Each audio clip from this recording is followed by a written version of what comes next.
আসসালামু আলাইকুম, সবাইকে স্বাগতম আমার আজকের ব্লগ ভিডিওতে। আশা করি সবাই ভালো আছেন। আলহামদুলিল্লাহ আমি অনেক ভালো আছি। যারা আমার ভিডিওটি দেখছেন সবাইকে অসংখ্য ধন্যবাদ। আমার ভিডিওটি যদি আপনাদের ভালো লেগে থাকে তাহলে চ্যানেলটি অবশ্যই সাবস্ক্রাইব করবেন, ভিডিওটি লাইক করবেন, কমেন্ট করবেন, শেয়ার করবেন। তো এখানে ছাদে উঠেছিলাম। ছাদ থেকে আমাদের বাড়ির একটা বিশাল লেবু গাছ আছে, সেই লেবু গাছটা আপনাদেরকে দেখাচ্ছি। আর এখানে বড় চাচিরা বাড়ি তুলেছে, বাড়ির অর্ধেক কাজ হয়েছে, এখনও অর্ধেক কাজ বাকি। আর ওইদিকে ভাবিদের তামাকে জাল দিচ্ছে। তারপরে দুপুরে রান্না করতে গেলাম। এখানে মুগ ডাল দিয়েছি একটু, আর পেঁয়াজ আর রসুন দিয়েছি। এটা এখন বলক আসলে একটু সিদ্ধ হলে ডাটা দিলাম, ডালটা হালকা সিদ্ধ করে তারপরে ডাটা দিলাম। তারপরে কাঁচামরিচ জিরা বাটা দিয়েছি, একটু ধনিয়ার গুঁড়া দিয়েছি, একটু হলুদ দিয়েছি, লবণ দিয়েছি। দিয়ে এখন এটা আরও একটু পানি দেব, দিয়ে তারপরে ভালো করে সেদ্ধ নেব।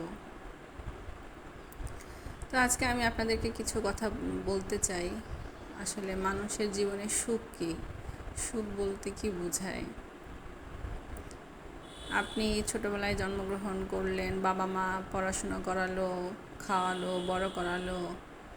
আপনার হয় বিয়ে হলো, না হলে জব হলো, হওয়ার পরে আপনার জীবন শুরু হলো। তারপরে আপনি সন্তানের মা হলেন। এই যে জীবনের এই ধাপগুলো, মানুষের জীবনে সব থেকে বড় বিয়ের আগের ধাপ বাবা মা, আর বিয়ের পরে হাজব্যান্ড। তো বাবা মা যদি ভালো হয় তাহলে সেই সন্তানের ফিউচারটা ভালো হবে, সেই সন্তানটা সুশিক্ষায় মানুষ হয়ে বড় হবে। আর যার বাবা মা নাই তার কপালটা খারাপ। এর মধ্যে অনেকে প্রতিষ্ঠিত হয় বা ভালো জায়গায় যায়, আর ম্যাক্সিমামই বিপথে চলে যায় বা তাদের অবস্থাটা অনেক ভালো হয় না। আর বিয়ের পরের জীবন বাবা মা যত ভালো হোক খারাপ হোক, বিয়ের পরে যদি আপনার হাজব্যান্ড যদি আপনাকে অনেক ভালোবাসে, আপনার কেয়ার করে, তাহলে আপনার লাইফটা হ্যাপি হবে। আপনার যতই টাকা পয়সা থাকুক, খাবার দাবার, গাড়ি বাড়ি সব কিছুই থাকুক না কেন, আপনার হাজব্যান্ড যদি ভালো না হয়, আপনার হাজব্যান্ড যদি আপনাকে ফিল না করতে পারে, তাহলে আপনার জীবনে শান্তি বলে, সুখ বলে কিছু থাকবে না।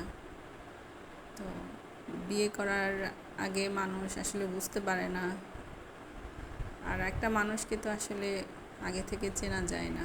বিয়ের পরে এক ঘরে একসাথে থাকার পরে আসলে চেনা যায়। তো হাজব্যান্ড এমন একটা জিনিস যে আপনার লাইফের অর্ধেকটাই তার উপর ডিপেন্ড করে। সে যদি আপনাকে ভালো রাখে আপনি ভালো থাকবেন, সে যদি আপনাকে ভালো না রাখে আপনি ভালো বোধ করবেন না, এটাই স্বাভাবিক। আর আমার মনে হয় না এমন কোনো নারী আছে যে হাজব্যান্ড বকা দেয়, তাকে দেখতে পারে না,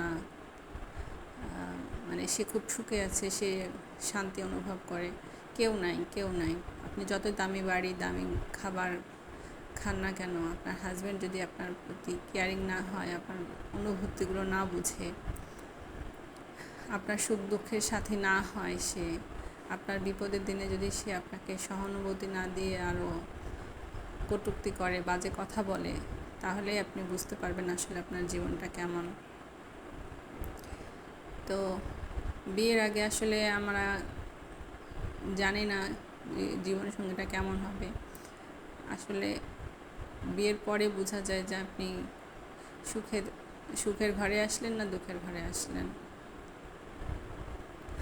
তো আজকে এই কথাগুলো আমি আপনাদেরকে শেয়ার করলাম যে জীবনসঙ্গীটা খুবই গুরুত্বপূর্ণ একটা বিষয়। তাই ভেবে চিন্তে জীবনসঙ্গী নির্বাচন করা উচিত। আবেগের বশে, ইমোশনালি টাকা পয়সা থাকলেও যেমন সুখ হয় না, টাকা পয়সা না থাকলেও সুখ হয় না। তো লাইফে চলতে গেলে সবই দরকার, কিন্তু সব থেকে আগে বড় দরকার একটা সুন্দর মনের মানুষ। সুন্দর মন যার নাই, তার টাকা পয়সা থাকলেও তার হবে না। তো তো যাই হোক, আমার কিছু কথা মনে হলো আজকে আপনাদেরকে শেয়ার করলাম। এখানে আজকে আমি মুরগি রান্না করেছি, ডাটা রান্না করেছি, সেটাই আপনাদেরকে দেখাচ্ছি। আমি প্রতিনিয়ত যা রান্না করি সেটা আপনাদেরকে দেখাই। আসলে আমি কি ভিডিও করব, মানে নতুন আমি ইউটিউবার হয়েছি, আর আমাদের বাসায় যা খাই স্বাভাবিক। আমার শ্বশুর শাশুড়ি, আমি, আমার হাজব্যান্ড বাইরে থাকে, তো আমার ছেলে ছোট, একার জন্য অত হাবিজাবি আমি রান্না করি না। আমার শাশুড়িরা গ্রামের মানুষ, তারাও স্বাভাবিক সিম্পল খাবারই খায়।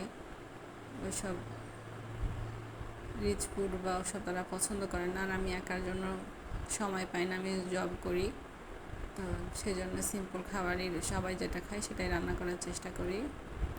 তো এখানে গোস্ত নিলাম, ছেলেকে রুটি খাওয়াবো।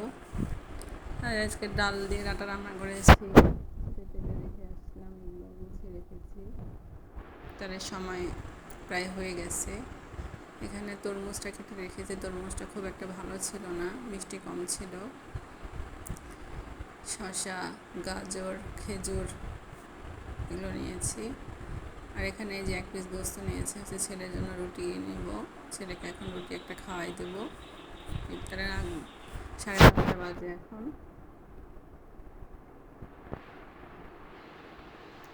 তারপরে হচ্ছে আমার ভাবি হচ্ছে কচু শাক, মানে কয়েক ধরনের শাক মিক্স করে রান্না করেছিল, তো সেটা দিয়ে গেল। অনেকদিন শাক খাওয়া হয় না।